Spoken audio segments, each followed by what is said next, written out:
Okay. So these switches here, I am recording, right? Okay.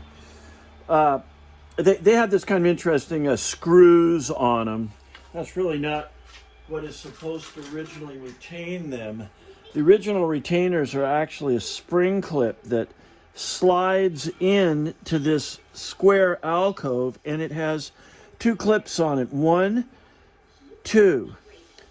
Together, they both hold the switch in place, and then they have this spring-loaded mechanism that stands proud and allows it to clip into the upholstery. So somebody's actually worked the casing on these by putting these screws in here to hold the switches in. Well, it does work. It holds the screws in pretty well. In order to make these clips work, I'm going to have to remodify the holes that they widen to make the screws work so that they'll hold in tight, if you want that. You probably have some other way. I see these big screw holes here.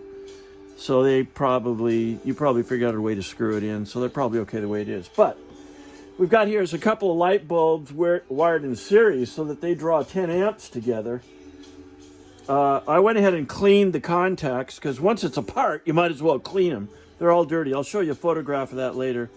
We put power on this thing, and then this is one direction, not the other. And then this is the other direction, or because this is polarity reversing, you have to have a constant power, so that works on both ways. And the same is true of the other switch here. Again, this will be both ways, and then one or the other. And this is the other. Oops, I got it shorted. There we go.